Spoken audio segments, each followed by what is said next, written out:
And here in the living flesh we have the saints and sinners of Emmerdale. Is there anything you'd like to say at this point, John? You're all doomed. Liz Estenson, you played John's mother-in-law. What do you feel about him? Boys and toys. John's ferociously interested in gadgets. It's true. And he's always finding new bits and pieces of high-tech stuff to show us. And if you show an interest, he can bore you to death. That's true. No, the best thing, he's wonderful to work with, John. He's great. He's committed and professional and gives it 100%. And, you know, for instance, when Bernice left, and there were a lot of very lachrymose scenes, I think you'll agree, and I suppose we cried for about 2 days, solidly. Well, let's remind ourselves of that, shall we? Tomorrow in the morning light, don't let the sun catch you crying.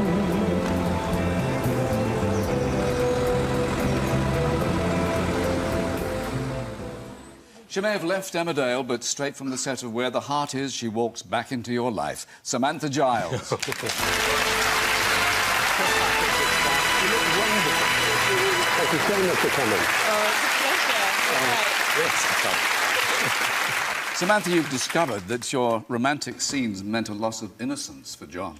Yes, I think for John it was the first time you'd ever done a love scene, wasn't Yes, it? it was. A kiss on TV Yep. or anything. Yep. So our first love scene, do you remember I teased you absolutely relentlessly about that? Yep. And told him that he'd be wearing a flesh-coloured G-string.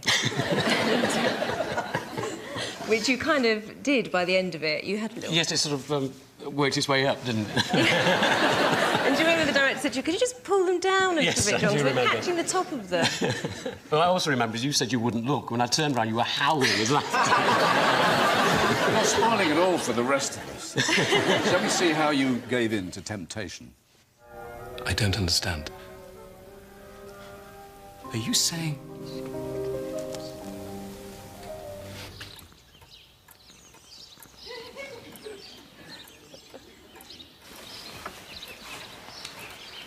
And Ash, Yes? if you're going to expect me to stop over here, we're going to have to redecorate.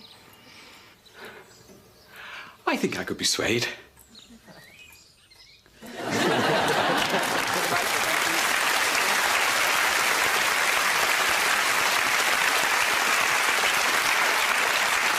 With all the shows you've done, John, it's Emmerdale that's made you a famous face. Chris Chattel, he's always there with a helping hand. Yeah, definitely with a helping hand, with an open hand, demanding our equity dues, which is getting tiresome. We're all sick and tired. The worst thing is that the ante goes up every year, and each year, after we've coughed up, we get our demands from equity themselves. Where the money goes to, I haven't the faintest idea. Well, to church roof fund. Lorraine Chase, when you moved up to Emmerdale, the vicar gave you a very warm welcome. He did. It was quite daunting coming into Emmerdale. I mean, with such wonderful actors and everyone had been there a long time.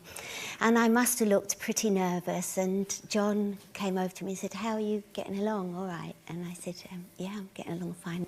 He was so kind, and I couldn't think of the nicer man for it to happen to.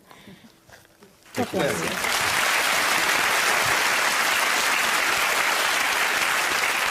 Almost time to take the final collection, but let's squeeze in one last morsel of gossip with someone who for years has known more than any vicar about the comings and goings in Emmerdale. But as you know, John, I've never been one for tittle-tattle. Tonight she breaks the habit of a lifetime. Betty Eggleton, Paula Tilbrook.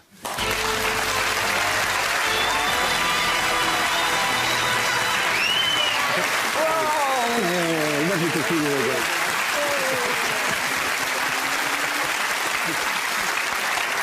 So, Paula, is it going to be tittle or tattle? A little bit of tittle and not much tattle. Oh, I look forward to that. You like that, don't you? Well,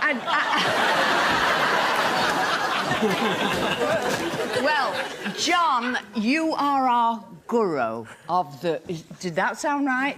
Of the green room. If anybody's stuck with the clue to a crossword, the answer to a crossword, ask John. If anybody wants to know who wrote that music, who's that guy there in the band, ask John.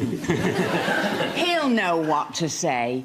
But this makes you sound terribly dull, and, of course, you're not. He tells the most wonderful stories and the most fabulous jokes. You do sometimes tell us, in your perfect French, wonderful stories of things that happened in France. And now it's confession time, John, because when I sit and listen to you and I smile and I nod and I give you an encouraging little laugh, I don't understand a word you're saying.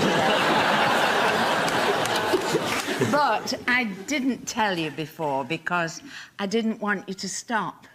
Because when you speak to me in French, you melt my garters.